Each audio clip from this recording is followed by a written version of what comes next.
विराज शर्मा के घर में सुबह का आगाज हमेशा एक आदर्श तस्वीर थी, बिल्कुल उनकी मेटल क्राफ्ट की कला की तरह, जिसमें हर टुकड़ा अपनी सही जगह पर होता है।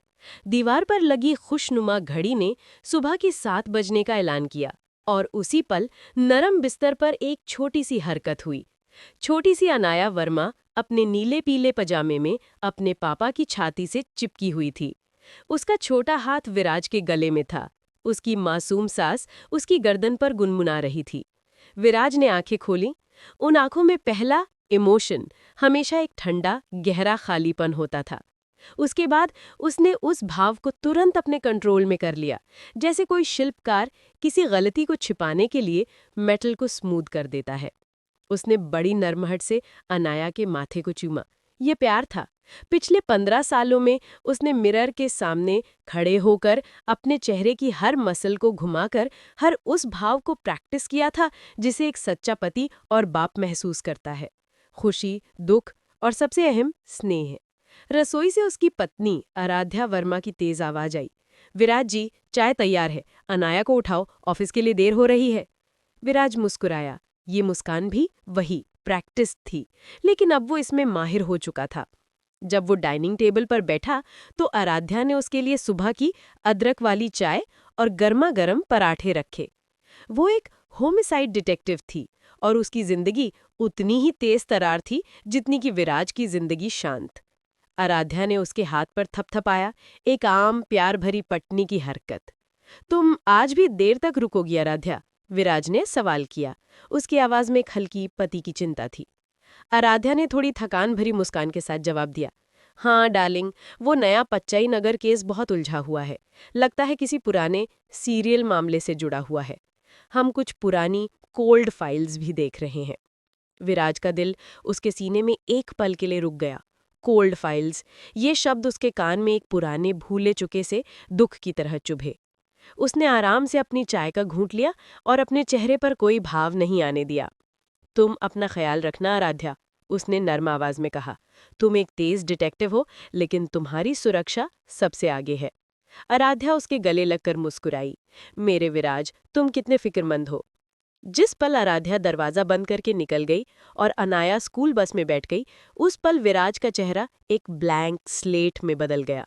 वो किचन में खड़ा था। हवा में अभी भी उसकी पत्नी के परफ्यूम की खुशबू थी। उसने आहिस्ता से अपनी उंगलियों को उस जगह पर फेरा जहां आराध्या ने उसके हाथ को छुआ था। कोई गर्मी नहीं, कोई असली भाव नहीं, सिर्फ एक ठंडा हिसाब किताब। असलियत ये थी कि वो इंसान नहीं था जो वो दिखता था। उसका असली नाम विहान वशिष्ठ था। एक ऐसा नाम जो 18 साल पहले एक भयानक सीरियल किलर विनोद वशिष्ठ के बेटे के रूप में योंजू नगर, अब हम इसे योंजू सिटी ही रखेंगे, के काले इतिहास में दर्ज हो गया था। दोपहर का वक्त था। विराज अपने मेटल क्राफ्ट स्टूडियो में था जो उसके घर के पीछे एक छोटा सा शेड था। वो बड़े ध्यान से एक ब्रास के पीस पर फिनिश दे रहा था। उसका काम उसके लिए एक मास्क था, एक ऐसी जगह जहां वो अपने अंदर की हर इंसानी आवाज को चुप करा सकता था। तभी दरवाजा हल्के से खुला। विराज ने पीछे मुड़कर देखा। एक पतला बेचैन सा आदमी जिसके चेहरे पर एक अजीब सी तेजी थी, स्टूडियो में दाखिल हुआ। विराज शर्मा जी? आदमी ने सवाल किया। उसकी आवाज में छिपा हुआ रिकग्निशन और एक्साइटमेंट था। विराज का दिल जो हमेशा ठीक उस जगह पर धड़कता था जहां एक आम आदमी का धड़कता है, उस पल एक झटके से रुक गया। वो उस चेहरे को पहचानता था। मनव झा। वो वही टैबलॉइड रिपोर्टर था जिसने 18 साल पहले विनोद वशिष्ठ और उसके बेटे विहान वशिष्ठ की खबर को सबसे पहले छापा था। मनव की आंखों में पहले डाउट था, जो अगले ही पल एक सर्टेनिटी में बदल गया। तुम विहान वशिष्ठ हो, है ना? उसने आहिस्ता से कहा, लेकिन उसकी आवाज में एक बड़ी खबर पकड़ने की जीत थी। विराज ने तुरंत अपने हाथों में पकड़ी हुई छेनी को नीचे रख दिया। उसके चेहरे पर कोई भाव नहीं बदला। उसने आराम से आगे बढ़कर दरवाजा बंद किया और उस पर कार्यवाही बंद का बोर्ड लगा दिया। मनव झा जी, विराज ने कहा। उसकी आवाज शांत और ठंडी थी। आपको यहाँ नहीं आना चाहिए था। मनव समझ गया कि वो बड़ी मुश्किल में फंस गया है। उसने तुरंत पीछे हटना चाहा, लेकिन विराज की स्पीड उसकी सोच से ज्यादा थी। अगले क्षण विराज ने मनव को स्टूडियो में रखे तेज धार वाले मेटल के एक टुकड़े से पकड़ लिया। तुम्हें ये राज यहाँ दफनाना पड़ेगा, विराज ने धीरे से कहा। तुम एक किलर नहीं हो। मनव ने अपने आप को बचाने की आखिरी कोशिश की। तुमने मेरे बाप के बारे में लिखा था, तुम वो समान नहीं हो, तुम इस झूठ में रहना चाहते हो। हाँ, मैं रहूंगा, और इस झूठ को बचाने के लिए मैं वही बन सकता हूँ जो तुम और दुनिया मुझे समझती है। विराज ने मनव को स्टूडियो के सबसे अंदर के छिपे हुए कमरे में एक मजबूत कुर्सी से रस्सी से बांध दिया। रिपोर्टर की आंखों में डर और बेचारगी थी। विराज के चेहरे पर वही ब्लैंक भाव था जिसकी उसने साल 2 साल प्रैक्टिस की थी। तुम्हें यहाँ तब तक रहना पड़ेगा जब तक मैं अपनी पत्नी को उस असली सच से बचा नहीं लेता। उसका दिमाग अब 2 धांव पर काम कर रहा था, अपनी चुराई हुई पहचान को बचाना और अपनी पत्नी की जांच को उस सच्चाई से दूर रखना। उसी वक्त आराध्या वर्मा अपने पुलिस स्टेशन में पचई नगर मर्डर केस की गहरी जांच में लगी हुई थी। उसने और उसकी टीम ने एक पैटर्न पकड़ा। सर, ये जो पचई नगर में हत्याकांड हुआ है, इसका तरीका 18 साल पुराने योंजू नगर सीरियल मर्डर से मिलता जुलता है। आराध्या ने 2 मिनट की पुरानी फाइल निकाली।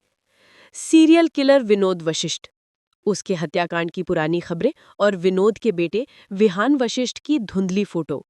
वो लड़का जिसे लोगों ने बुराई का बेटा नाम दिया था और जो अपने बाप की मौत के बाद लापता हो गया था। आराध्या ने विहान की फोटो को बड़े ध्यान से देखा। उसके चेहरे पर वही खालीपन था जिसे वो समझ नहीं पा रही थी। हमें विहान वशिष्ठ की तरफ देखना होगा, आराध्या ने सोचते हुए कहा।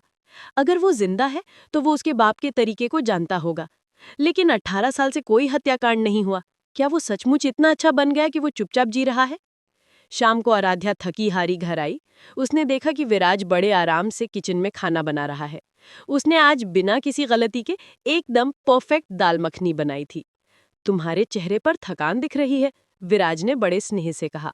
जब आराध्या खाना खा रही थी तो उसने हिम्मत करके वो सवाल किया जिसे वो दिन भर से टाल रही थी। विराज जी, आराध्या ने आहिस्ता से कहा, तुम्हें विनोद वशिष्ठ का नाम याद है? The योंजू Nagar killer. विराज ने तुरंत अपने हाथों में पकड़ी हुई चम्मच को नीचे रख दिया। उसके चेहरे पर एक नर्म फिक्र आई। हाँ, याद है, एक भयानक अतीत। क्यों, तुम उस मामले पर काम कर रही हो? हाँ, हमारी टीम को लगता है कि ये नया केस उसके तरह का हो सकता है। उसका बेटा विहान वशिष्ठ जो गायब हो गया था। विराज ने उसकी आंखों में देखा। उसकी आंखों में कोई घबराहट नहीं थी। उस लड़के को कितना दुख हुआ होगा, विराज ने दुखी भरी आवाज में कहा। अपने बाप की बुराई का बोझ उठाना, वो एक अकेलेपन का शिकार होगा। लेकिन क्या वो सचमुच इतना बुरा निकला होगा कि अब वो कत्ल कर रहा है? आराध्या ने उसके हाथ को पकड़ा। तुम कितने अच्छे हो विराज जी, तुम हमेशा दूसरों की तकलीफ को समझते हो। शायद मैं बस गलत सोच रही हूँ। उस रात जब आराध्या नींद में थी, विराज चुपचाप स्टूडियो में गया। अंदर मनव झा रस्सी से बंधा हुआ था। तुम एक अच्छी पत्नी और बाप की भूमिका निभाते हो विहान वशिष्ठ। मैं विराज शर्मा हूँ, विहान ने जवाब दिया। और अब तुम मेरी पत्नी की जांच में मेरी मदद करोगे। बर्फ के नीचे की आग अब दोनों पति पत्नी के बीच की दीवारों को जलाने के लिए तैयार हो रही थी। स्टूडियो के अंदर वेल्डिंग की हल्की रोशनी में विहान वशिष्ठ, अब विराज शर्मा, और रस्सी से बंधे मानव झा का रिश्ता अब दुश्मनी से ज्यादा एक मजबूर साझेदारी का बन चुका था। मानव हैरान और परेशान था, लेकिन पत्रकार की जिज्ञासा उसके डर पर भारी पड़ रही थी। तुम मुझे मेरी पत्नी से भी ज्यादा अच्छी तरह जानते हो विहान, उसने कहा। तुम निर्दयी नहीं हो। तुम हमेशा अपने पिता की बुराई के साए में जीते रहे हो। अगर तुमने किसी को मारा होता तो इतने सालों तक ये बनावटी जिंदगी नहीं जी पाते। मैं कोई ऐसा इंसान नहीं हूं जो महसूस करता हो, विहान ने भावहीन स्वर में कहा। मैं वो हूं जिसे महसूस करना सिखाया गया है। प्यार, गुस्सा, दुख, ये सब मेरे लिए वैसे ही हैं जैसे मेरे लोहे के लिए डिजाइन बनाए जाते हैं। लेकिन अगर मेरा राज खुल गया तो मेरी बेटी अनाया और आराध्या दोनों तबाह हो जाएंगे। और इसलिए तुम मुझे उस असली कातिल तक पहुंचाओगे ताकि मेरी पत्नी की जांच गलत दिशा में न जाए।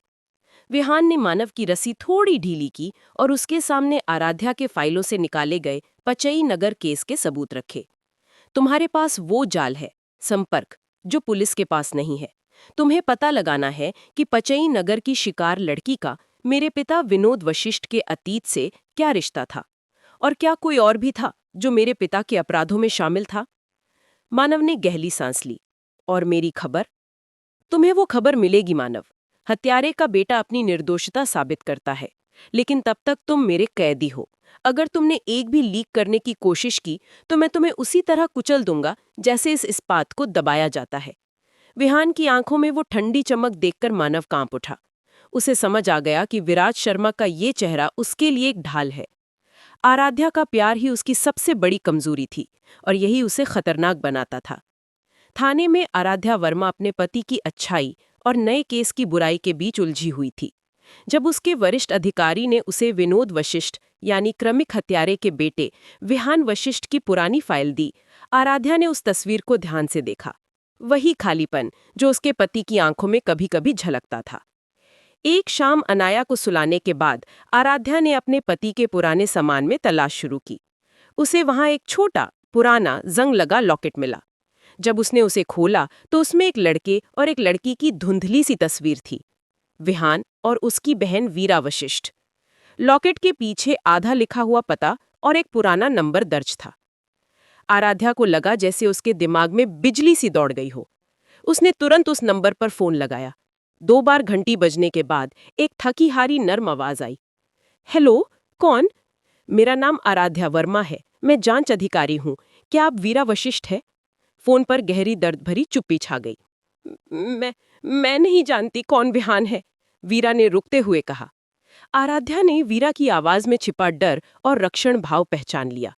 उसने वीरा को अगले दिन मिलने पर मजबूर किया। जब वे मिली तो वीरा साधारण जीवन जी रही थी, लेकिन उसके चेहरे पर वो थकान थी जो कोई बड़ा राज लंबे समय तक छिपाने से आती है। क्या तुम्हारा भाई जिंदा है वीरा? आराध्या ने सीधा सवाल किया। वीरा की आंखों में आंसू आ गए। क्या आप कौन हैं जो मेरे मर चुके भाई के बारे में पूछ रही हैं?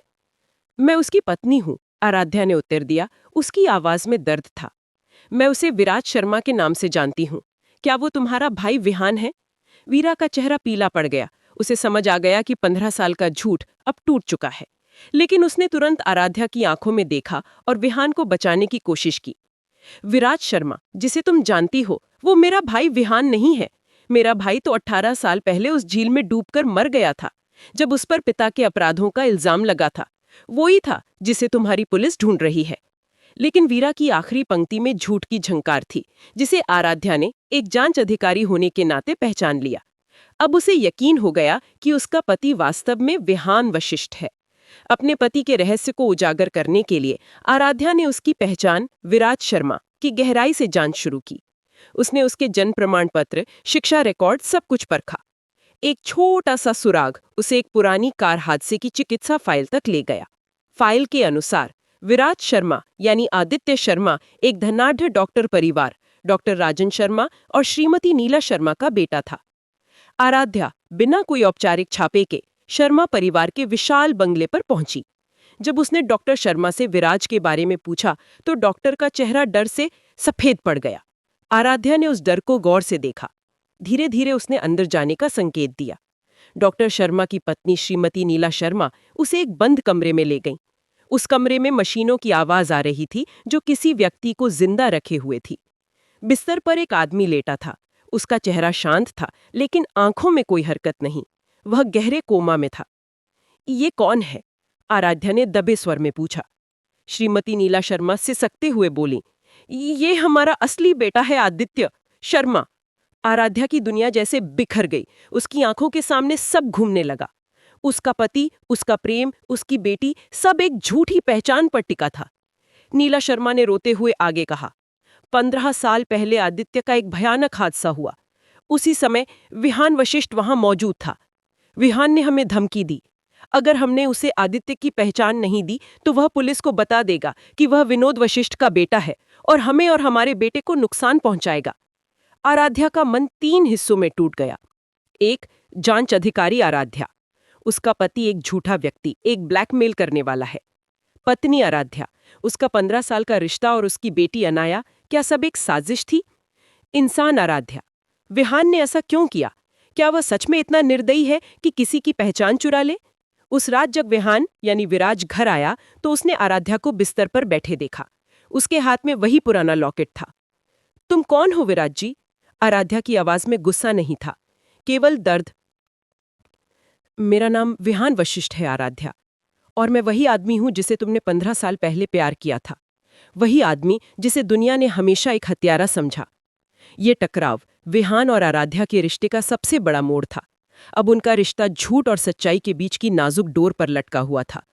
कमरे में खामोशी छा गई। ये वो भयानक पल था जिसके बारे में विहान ने 15 साल तक सोचा था कि वो कभी नहीं आएगा। तुमने क्यों किया विहान? आराध्या की आवाज अब टूट चुकी थी। वो सीधे उससे नहीं बल्कि उस भयानक सच से बात कर रही थी जो उनके बीच खड़ा था। तुम्हारी वजह से, विहान ने धीरे से कहा। जब मैं भागा तो मैं सिर्फ एक नया नाम नहीं चाहता था आराध्या, मैं एक नई जिंदगी चाहता था। एक ऐसी जिंदगी जहां मैं सुबह उठकर ये न सोचूं कि मैं एक हत्यारे का बेटा हूं। उसने एक गहरी सांस ली। जब मैं तुमसे मिला तो मुझे लगा कि ये हो सकता है।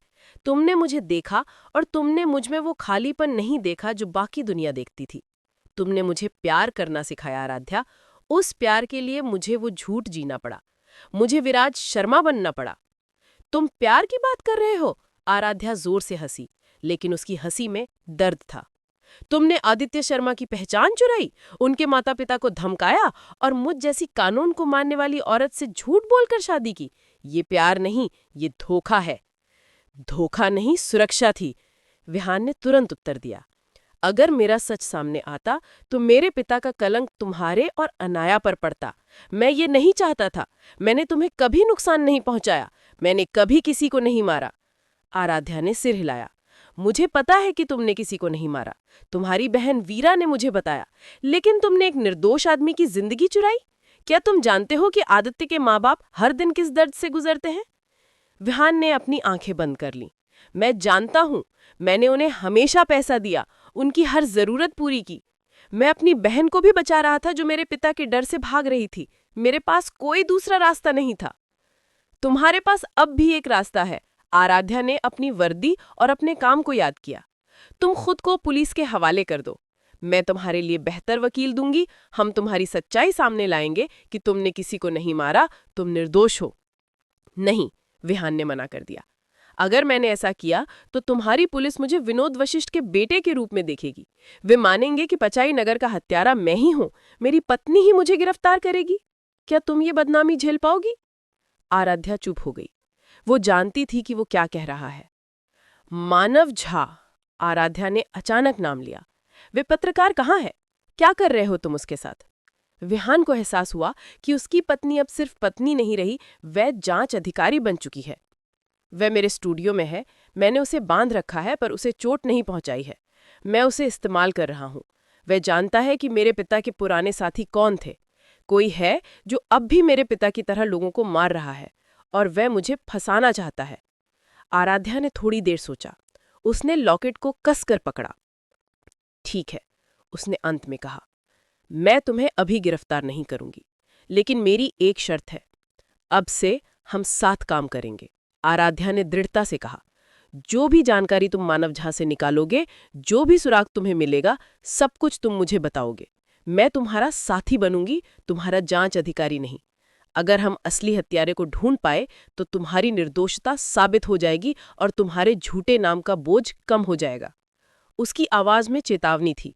अगर तुमने एक भी बात छुपाई या कानून को तोड़ने की कोशिश की तो मैं तुम्हें उसी पल गिरफ्तार करूंगी। क्या तुम मेरी बात मानोगे विहान? विहान ने अपनी पत्नी की आंखों में देखा। उन आंखों में अब भी प्यार था, लेकिन अब वो प्यार एक सख्त विश्वास की मांग कर रहा था। हाँ आराध्या, मैं तुम्हारी बात मानूंगा।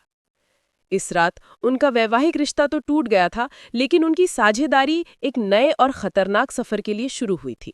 आराध्या को अपने पति पर नजर रखनी थी, उसे बचाना भी था और सबसे जरूरी सच्चाई को सबके सामने लाना था। आराध्या ने अगले दिन से ही अपनी दोहरी जिंदगी जीना शुरू कर दिया। थाने में वो तेज तर्रार इंस्पेक्टर थी जो पचई नगर केस की जांच कर रही थी, और घर पर वो उस आदमी की साथी थी जो उस केस के सबसे बड़े रहस्य को छिपा रहा था। उस शाम विहान और आराध्या दोनों ने मिलकर मानव झा के पास जाने का फैसला किया। विहान मानव को अपने स्टूडियो में लोहे के बड़े बड़े औजारों के बीच रस्सी से बांधकर रखे हुए था। स्टूडियो में अंधेरा था, बस वेल्डिंग की मेज से थोड़ी सी रोशनी आ रही थी। मानव झा पत्रकार अपनी कुर्सी पर परेशान बैठा था। उसने आराध्या को देखा और हैरान रह गया। इंस्पेक्टर आराध्या वर्मा, तुम यहाँ हो और तुम इस हत्यारे के साथ हो?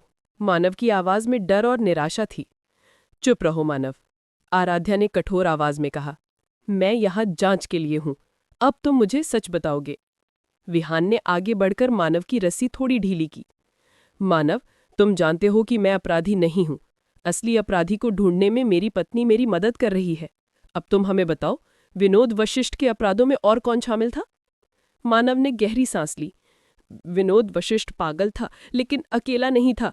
मैंने एक बार अपने सोर्स से सुना था कि उसके पास एक छाया थी, एक दूसरा आदमी जो उसकी मदद करता था और लोगों को ढूंढने में उसका साथ देता था। उसका नाम क्या था, आराध्या? आराध्या ने पूछा। कोई नाम नहीं था, बस एक कोड वर्ड, बच्चा, मानव ने कांपते हुए कहा। वो साथी विनोद वशिष्ठ से उम्र में छोटा था, लेकिन उससे भी ज्यादा चालाक और खतरनाक। विहान और आराध्या एक दूसरे को देखने लगे। क्या ये बच्चा ही वो आदमी था जो अब फिर से कत्ल कर रहा था? मानव ने आगे कहा। एक और बात, पचई नगर में जो लड़की मारी गई थी, मैंने सुना था कि वो विनोद वशिष्ठ के किसी पुराने शिकार की बेटी थी। शायद ये बदला लेने का मामला है विहान। कोई तुम्हारे बाप के अपराधों का हिसाब तुमसे लेना चाहता है। ये सुनकर विहान के चेहरे पर चिंता की लकीरें उभर आईं। उसका झूठ उसके परिवार को अब भी खतरे में डाल रहा था। अगले दिन आराध्या ने अपनी बहन वीरा वशिष्ठ से फिर मिलने का फैसला किया। आराध्या जानती थी कि वीरा अब भी कुछ छिपा रही है। वीरा एक छोटी सी चाय की दुकान पर मिली। वो बहुत डरी हुई लग रही थी। विहान ने तुमसे बात की, आराध्या? वीरा ने पूछा। हाँ, उसने अपनी पहचान के बारे में सब बता दिया। पर अब तुम मुझे सच बताओ, विराज शर्मा की पहचान लेने में तुमने अपने भाई की मदद क्यों की? वीरा ने रोते हुए बताया कि 15 साल पहले जब उनके पिता का सच सामने आया था तो पूरी दुनिया उनके पीछे पड़ गई थी। विहान को हर कोई हत्यारा मानता था। हम भाग रहे थे, आराध्या। उस रात जब हमारा कार एक्सीडेंट हुआ था तो विहान ने मुझसे कहा था कि अगर वो जिंदा रहना चाहता है तो उसे मरना होगा। उसने मेरी मदद से आदित्य शर्मा की पहचान ले ली। लेकिन तुम एक और बात छिपा रही हो। आराध्या ने सीधे उसकी आंखों में देखा। तुमने 15 साल पहले पुलिस को झूठी गवाही क्यों दी कि विहान ने ही किसी को मारा था? तुमने झूठ बोला ताकि पुलिस तुम्हारा पीछा छोड़ दे? वीरा टूट गई। हाँ, मैंने झूठ बोला। मैं अपने भाई को बचाना चाहती थी, पर मैंने सोचा था कि पुलिस मान लेगी कि वो मर चुका है और उसका पीछा छोड़ देगी। मैं नहीं चाहती थी कि वो कभी वापस आए। वीरा ने धीरे से बताया कि विनोद वशिष्ठ मरते वक्त अपनी डायरी में कुछ लिख गए थे जो उन्होंने वीरा को छिपाने के लिए दिया था। उस डायरी में कुछ कोड वर्ड और नामों के पहले अक्षर लिखे थे। मुझे लगता है कि ये उस छाया या बच्चे से जुड़ा हो सकता है। आराध्या को लगा कि उसे एक बड़ा सुराग मिल गया है। ये डायरी ही उन्हें उस आदमी तक पहुंचा सकती थी जो विहान को फंसाना चाहता था। वीरा, वो डायरी कहाँ है? वीरा ने बताया कि डायरी उसके पास नहीं है। उसने डर के मारे उसे अपने गांव के पास एक पुराने घर में छिपा दिया था। आराध्या ने विहान को फोन किया और उसे सब बता दिया। विहान जानता था कि वो डायरी उसके पिता के सारे राज खोल सकती है। हमें वो डायरी तुरंत चाहिए, आराध्या। असली हत्यारा भी जानता होगा कि वो डायरी कहाँ है और वो उसे लेने के लिए पहले वहां पहुंचेगा। उसी रात विहान और आराध्या पुलिस की वर्दी और पहचान को छोड़कर एक साथ उस पुराने गांव की तरफ निकले। उन्हें नहीं पता था कि कोई उनकी हर हरकत पर नजर रखे हुए है। उस पल दूर बैठे किसी ने एक अंधेरे कमरे में एक पुरानी डायरी की तस्वीर देखी और मुस्कुराया। वो मुस्कुराया क्योंकि उसका खेल अब और मजेदार होने वाला था। विहान और आराध्या की गाड़ी अंधेरी रात में पुराने टूटे फूटे रास्तों पर भाग रही थी। उनके बीच अब पति पत्नी का रिश्ता नहीं, बल्कि दो खोजी लोगों का रिश्ता था जो एक खतरनाक राज की तलाश में थे। गांव बहुत पुराना है, विहान ने गाड़ी चलाते हुए कहा। वहां बिजली कम होगी और सड़कें टूटी हुई मिलेंगी। हमें बहुत सावधान रहना होगा। अगर वो डायरी असली हत्यारे के हाथ लगी तो वो उसे जला देगा और हम कभी सच तक नहीं पहुंच पाएंगे। आराध्या ने अपने फोन पर उस जगह का नक्शा देखा जहां वीरा ने डायरी छिपाने की बात बताई थी। वीरा ने कहा था कि वो घर गांव के आखिरी छोर पर है, जहां एक पुराना कुआं है। वो घर लगभग 15 साल से बंद पड़ा है। उन्हें पता नहीं था, लेकिन वे अब अकेले नहीं थे। एक और गाड़ी बिना लाइट जलाए कुछ दूरी पर उनका पीछा कर रही थी। उस गाड़ी के अंदर बैठा आदमी मुस्कुरा रहा था। उसकी आंखें किसी शिकारी की तरह चमक रही थीं। गांव पहुंचने पर उन्होंने अपनी गाड़ी मुख्य सड़क से दूर रोकी और पैदल ही अंधेरे में चलने लगे। वहां रात की चुप्पी बहुत गहरी थी। जैसे ही वे हवेली के पास पहुंचे, आराध्या ने फुसफुसा कर कहा, विहान, मुझे लगता है कि हम अकेले नहीं हैं। मुझे कुछ आहट सुनाई दी। विहान, जो कि खुद एक लोहार होने के कारण अंधेरे और चुप्पी का आदी था, तुरंत समझ गया कि कुछ गड़बड़ है। उसने अपनी पत्नी को पीछे खींचा और एक टूटी हुई दीवार के पीछे छिप गए। अचानक एक साया हवेली के अंदर गई। वो बहुत तेजी से चल रहा था, जैसे वो जगह उसे पहले से पता हो। ये वही है, विहान ने कहा। वो जानता था कि वीरा डायरी कहाँ छिपाएगी। विहान और आराध्या ने दरवाजा तोड़कर अंदर जाने की बजाय पीछे की टूटी खिड़की से अंदर जाने का फैसला किया। हवेली के अंदर पुरानी धूल और सड़ी हुई लकड़ी की गंध थी। अंदर का कमरा बिखरा हुआ था। वो छाया पहले ही वहां पहुंच चुका था और डायरी ढूंढ रहा था। विहान और आराध्या ने छिपकर उसे देखा। वो आदमी ऊंचा था और उसका शरीर गठीला था। उसके हाथ में टॉर्च थी और वो कमरा छान रहा था। वो शायद बच्चा है, आराध्या ने धीरे से कहा। हमें उसे रंगे हाथों पकड़ना होगा। जैसे ही उस आदमी ने एक पुराने संदूक को खोला, विहान और आराध्या उस पर कूद पड़े। एक भयानक लड़ाई शुरू हो गई। वो आदमी बहुत ताकतवर था और विहान को पता था कि वो अपनी पत्नी को खतरे में नहीं डाल सकता था। आराध्या ने अपनी पुलिस की ट्रेनिंग का इस्तेमाल किया, पर अंधेरे में वार खाली जा रहे थे। लड़ते लड़ते उस आदमी की टॉर्च जमीन पर गिर गई। हल्की रोशनी एक चेहरे पर पड़ी। वो चेहरा देखकर विहान जम गया। वो चीख भी नहीं पाया। उसकी आंखें चौड़ी हो गईं, जैसे उसने किसी भूत को देख लिया हो। तुम विहान के मुंह से मुश्किल से आवाज निकली। उस आदमी ने विहान को धक्का दिया और कमरे से बाहर भागने लगा। आराध्या तुरंत उठकर उसका पीछा करने लगी, लेकिन भागते हुए उस आदमी ने विहान के पास पड़ी डायरी उठा ली। भागो मत, आराध्या चिल्लाई। वो आदमी हवेली के पीछे कुएं की तरफ भागा। आराध्या उसके ठीक पीछे थी। भागते हुए उस आदमी ने डायरी को फाड़ना शुरू कर दिया। जैसे ही आराध्या उसे पकड़ने वाली थी, वो आदमी कुएं के पास रुका और डायरी के फटे हुए पन्ने हवा में उड़ा दिए। फिर वो कुएं में कूद गया। आराध्या भागकर कुएं के पास पहुंची। उसने टॉर्च अंदर डाली, लेकिन वो कुआं बहुत गहरा था और उसमें पानी नहीं था, सिर्फ अंधेरा। वो आदमी गायब हो चुका था। तभी विहान लड़खड़ाता हुआ वहां पहुंचा। कौन था वो विहान? तुमने उसे पहचान लिया था? आराध्या ने हाफते में पूछा। विहान का चेहरा पूरी तरह पीला पड़ चुका था। उसकी आवाज कांप रही थी। वो वो वो असली बैखी संग था, आराध्या। आराध्या ने पहले सुना था कि विहान ने आदित्य शर्मा की पहचान चुराई है, लेकिन अब वो असली बैखी संग को देख रही थी। वो वो कैसे हो सकता है? आराध्या ने कहा। वो तो कोमा में था। डॉक्टर शर्मा ने मुझे दिखाया था। विहान को अब समझ आया कि ये जाल कितना गहरा है। वो आदमी जो कोमा में था, वो आदित्य शर्मा था, और जिसने उसकी पहचान ली, वो असली बैखी संग था, असली विराज शर्मा। और मैं डो विहान वशिष्ठ हूँ। वो आदमी जिसके बारे में तुमने सोचा था कि वो कोमा में था, वो मेरा बदला हुआ चेहरा था। हम सब एक दूसरे की पहचान चुराकर जी रहे थे। आराध्या के दिमाग में बिजली कौंध गई। असली विराज शर्मा, जिसे वो असली विहान समझ रही थी, वही असली हत्यारा था, विनोद वशिष्ठ का छाया या बच्चा। अब आराध्या को समझ आया कि वो कितना बड़ा खतरा मोल ले चुकी है। उसका पति विहान तो बस पहचान चोरी का अपराधी था, लेकिन जिससे वो अब लड़ रही थी, वो हत्यारा था, जिसने जानबूझकर विहान को फंसाया था। अब जब असली हत्यारे का चेहरा सामने आ गया था, तो क्या आराध्या उसे पकड़ पाएगी? और क्या विहान अपने जीवन का सबसे बड़ा सच अपनी पत्नी को बता पाएगा? विहान और आराध्या दोनों उस कुएं के किनारे खड़े थे। हवा में टूटी हुई डायरी के पन्ने उड़ रहे थे। आराध्या को अब सब कुछ साफ साफ समझ आ गया था। तो डॉक्टर शर्मा के घर कोमा में लेटा हुआ आदमी वो आदित्य शर्मा था, और जिसने उसकी पहचान चुराई वो असली बाइक ही सुंग था। आराध्या ने धीरे से कहा। और तुम, विहान वशिष्ठ, उस असली बैक ही सुंग की पहचान चुराकर जी रहे थे? विहान ने सिर झुका लिया। हाँ आराध्या, जब मैं भागा तो मेरी बहन वीरा ने उस आदमी से मेरी मुलाकात कराई थी। वो खुद डॉक्टर था और अपने परिवार के साथ मिलकर आदित्य शर्मा को छुपा रहा था। उसने मुझे ब्लैकमेल किया। मेरी असली पहचान छिपाने के बदले में उसने मुझे अपनी असली बाइक ही सुंग की जगह रहने को कहा। आराध्या के मन में एक और सवाल उठा। क्यों? उस असली बाइक ही सुंग ने तुम्हारी पहचान क्यों चुराई? क्योंकि, विहान ने ठंडी आवाज में कहा, क्योंकि वो जानता था कि मैं हत्यारे का बेटा हूं और विनोद वशिष्ठ के सारे अपराधों का इल्जाम मुझ पर लगाना बहुत आसान होगा। वो छाया, वो बच्चा अब असली बाइक ही सुंग बन चुका था और मुझे फंसाने के लिए मेरी नकली पहचान का इस्तेमाल कर रहा था। उसने अपनी पत्नी की तरफ देखा। आराध्या, जो आदमी तुम पर नजर रख रहा है और जो अब भी लोगों को मार रहा है, वो मैं नहीं हूं, वो तुम्हारा पति नहीं है, वो असली बाइक ही सुंग है। आराध्या ने अपने आंसू पोंछे।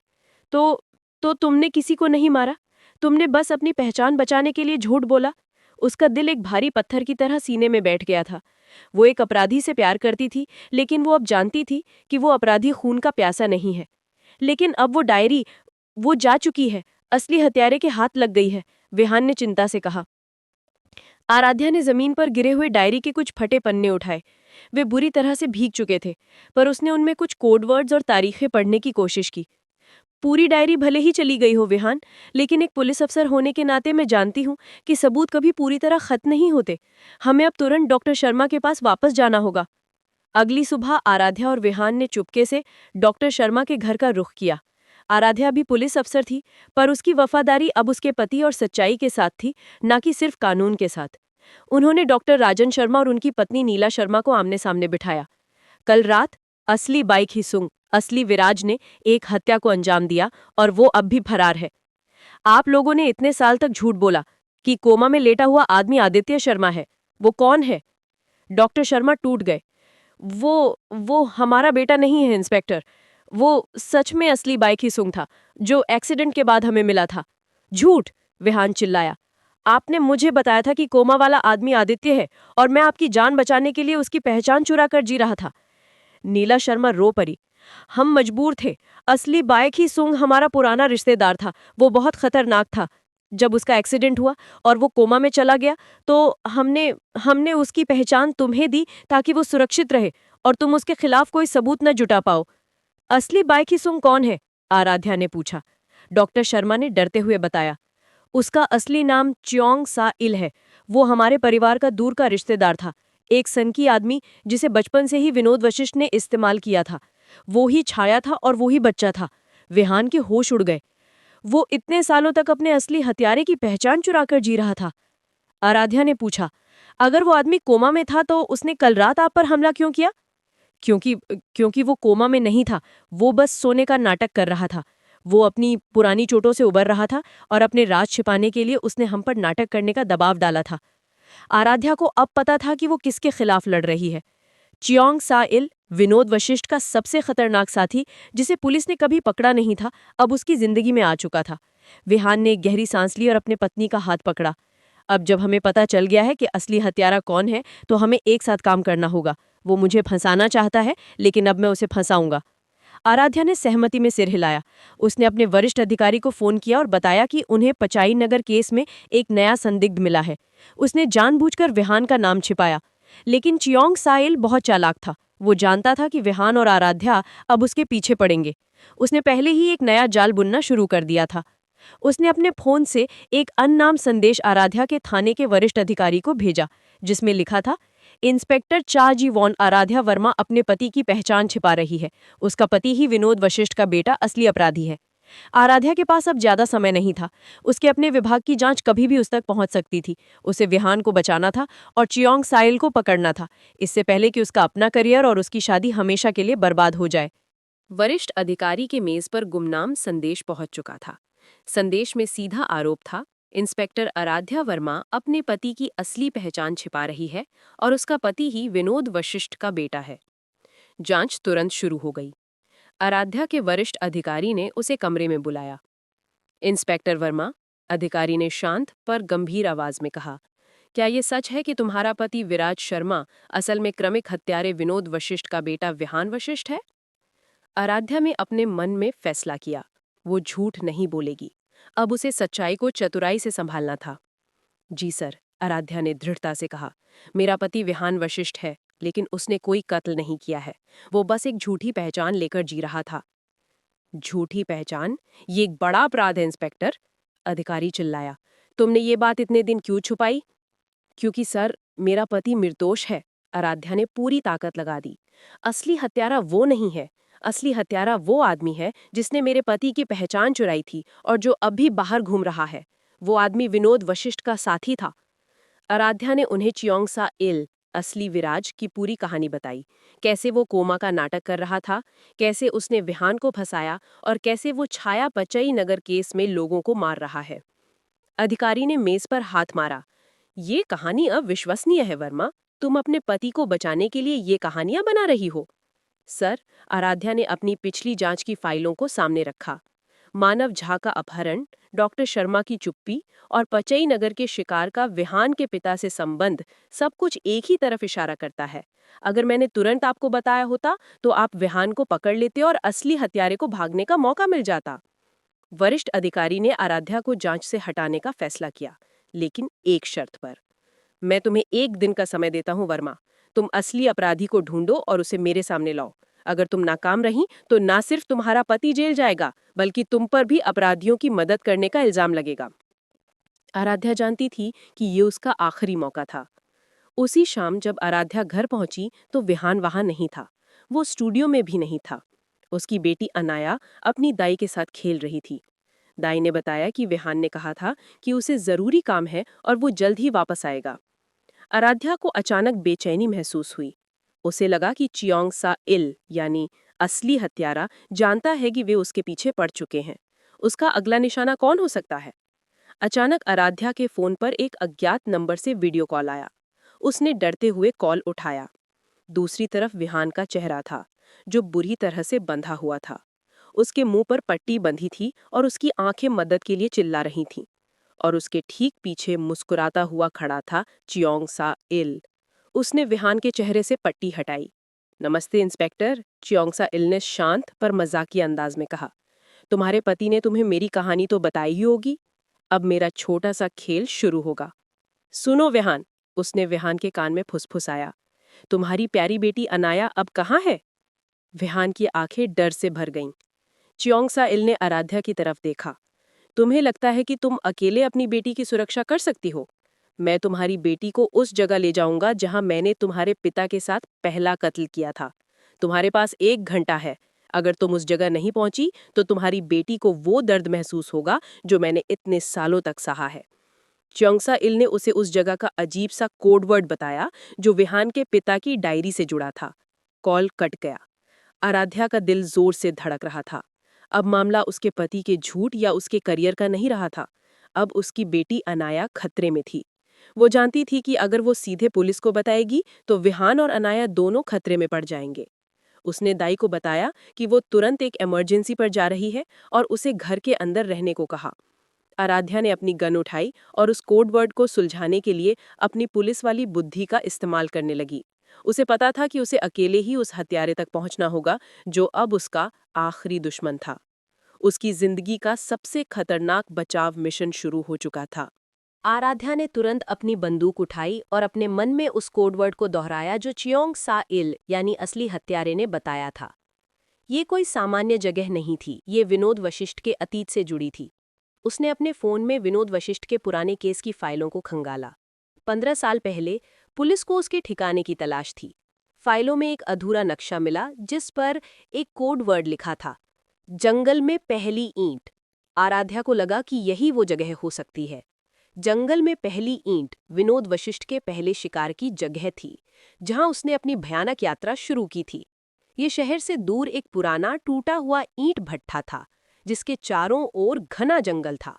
उसे पता था कि अब उसे किसी भी पुलिस अधिकारी को बुलाना खतरा पैदा कर सकता है। चियोंग सा इल उसे देख रहा था और अगर पुलिस आती तो वो अनाया या विहान को तुरंत चोट पहुंचा सकता था। उसे अकेले जाना था। आराध्या ने अपनी पुलिस की जीप लेकर बिना किसी को बताए तेजी से उस ईंट भट्टे की ओर निकल पड़ी। खूनी मैदान। 1 घंटे से भी कम समय में आराध्या उस सुनसान जगह पर पहुंच गई। वो जगह भयानक रूप से शांत थी। पुराने भट्ठे की टूटी हुई चिमनी आसमान की ओर इशारा कर रही थी, जैसे कोई खूनी निशानी। आराध्या ने जीप से उतरकर अपनी बंदूक तैयार की। चियोंग साइल, उसने आवाज लगाई। मैं आ गई हूं। मेरे पति और मेरी बेटी को छोड़ दो। कोई जवाब नहीं आया, बस हवा की सरसराहट और पत्तों की आवाज थी। वो अंदर गई। भट्टे के अंधेरे हॉल में चारों तरफ लोहे की जंजीरें और धूल थी। अचानक एक कोने से आवाज आई, वाह, मेरी प्यारी इंस्पेक्टर पत्नी, तुम अकेली आए हो? तुमने तो अपने पति को साबित कर दिया कि तुम मुझसे कितना प्यार करती हो। चियोंग साइल एक ऊंची जगह पर बैठा था। उसके पास रस्सी से बंधा हुआ विहान था। विहान बुरी तरह डरा हुआ था। अनाया कहाँ है? आराध्या की आवाज में कोई डर नहीं था, सिर्फ अपनी बेटी को बचाने की आग थी। ओह, तुम्हारी बेटी? च्योंग साइल ने विहान को जोर से धक्का दिया। वो ठीक है, उसे मैं तुम्हें थोड़ी देर बाद दिखाऊंगा। पहले तुम्हें अपने पति के अंतिम क्षण देखने होंगे। उसने विहान की तरफ एक चाकू उठाया। तुमने मेरी पहचान चुराई विहान वशिष्ठ।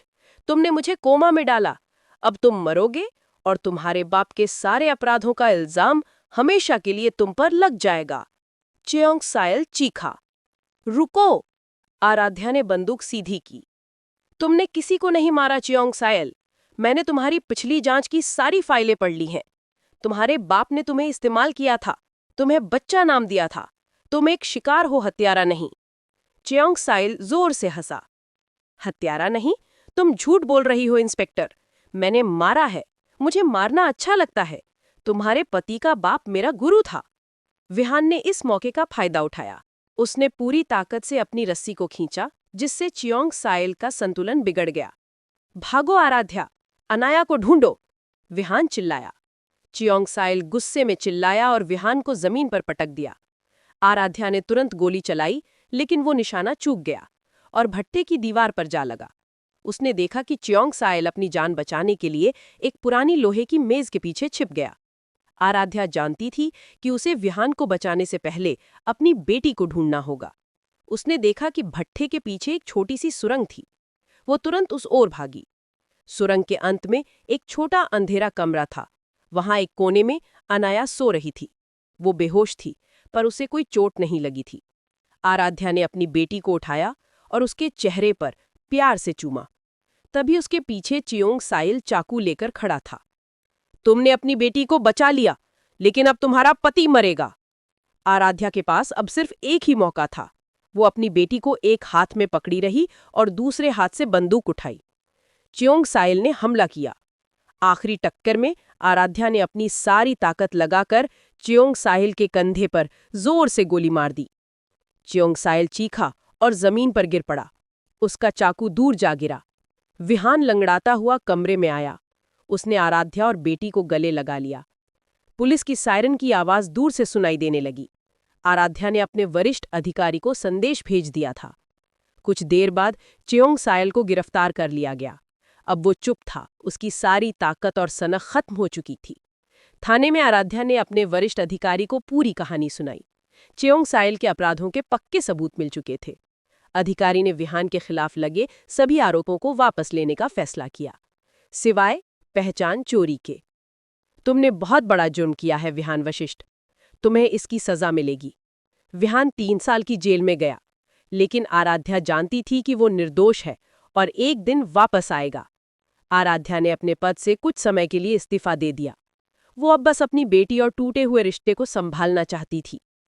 3 साल बाद विहान जेल से बाहर आया।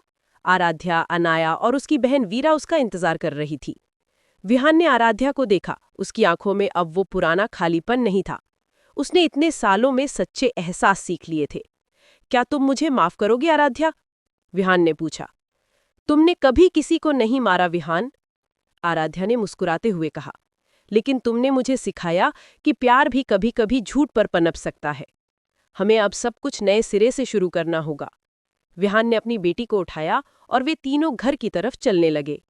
अब उनका भविष्य झूठ पर नहीं बल्कि सच्चे प्यार और भरोसे पर टिका था। उनकी कहानी यहीं खत्म नहीं हुई थी, बल्कि एक नए सफर की शुरुआत थी। विहान को अदालत में पेश किया गया। उसकी पहचान चोरी का अपराध साबित हो चुका था, लेकिन साथ ही असली हत्यारे च्योंग साइल को पकड़ने में उसकी और आराध्या की मदद को भी ध्यान में रखा गया। न्यायाधीश ने विहान को सजा सुनाते समय कहा कि भले ही उसने कानून तोड़ा, लेकिन उसका इरादा किसी को नुकसान पहुंचाना नहीं था, बल्कि अपनी जिंदगी और अपनी बहन को बचाना था।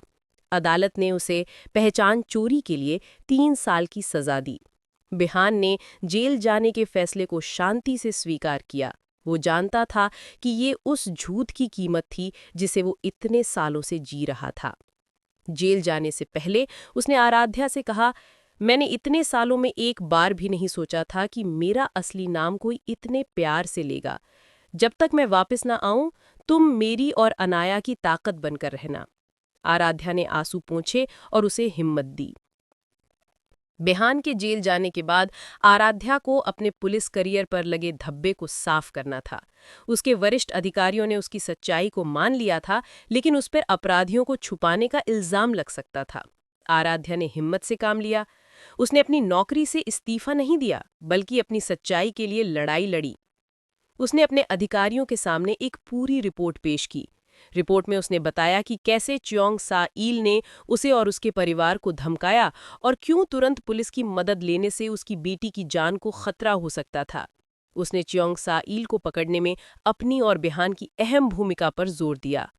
पुलिस विभाग ने उसके काम को ध्यान में रखा। च्योंग सा ईल को पकड़ने में उसकी बहादुरी और सूझबूझ के लिए उसे सम्मानित किया गया, लेकिन झूठी पहचान छुपाने के कारण उसे 6 महीने के लिए नौकरी से निलंबित कर दिया गया। ये आराध्या के लिए एक दोहरी जीत थी। उसे अपने पति पर लगे खून के इल्जाम से आज़ादी मिली और उसका पुलिस अफसर होने का सम्मान भी बचा रहा। निलंबन के इन 6 महीनों में आराध्या ने खुद को और अपनी बेटी अनाया को संभाला। उसने अपनी बेटी को प्यार से समझाया कि उसके पिता एक हीरो हैं जो अपनी गलतियों की सजा काट रहे हैं, पर उन्होंने कोई बुरा काम नहीं किया। आराध्या अपनी बहन वीरा के साथ मिलकर बिहान के लोहार के काम को भी संभालने लगी। ये काम बिहान की सच्ची पहचान थी, न कि झूठ। 3 साल बाद बिहान जेल से बाहर आया। वो पहले से ज्यादा शांत और भावुक था। जेल ने उसे वो सब महसूस करना सिखा दिया था जो वो पहले नहीं कर पाता था। उसे अब सच्ची मुस्कान की बनावट नहीं करनी पड़ती थी। जेल के बाहर आराध्या ने मुस्कुराते हुए उसका स्वागत किया। अनाया दौड़कर अपने पिता के गले लग गई। बिहान ने अपनी पहचान को हमेशा के लिए त्याग दिया था। वो ना तो विराज शर्मा था और ना ही अब सिर्फ बिहान वशिष्ठ।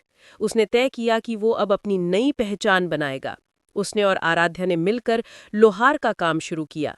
बिहान ने अपनी कला में ईमानदारी और सच्चाई को भर दिया। उनका प्यार जो एक भयानक झूठ पर पनपा था, अब सच की नींव पर खड़ा था। उन्हें पता था कि उनका अतीत हमेशा उनके साथ रहेगा, लेकिन अब वो उसे छुपाएंगे नहीं, बल्कि उसका सामना करेंगे। आराध्या, अनाया और वीरा से गले मिलने के बाद जब वो अपनी नई दुनिया की तरफ कदम बढ़ा रहा था, आखिरकार मैं आज़ाद हूँ।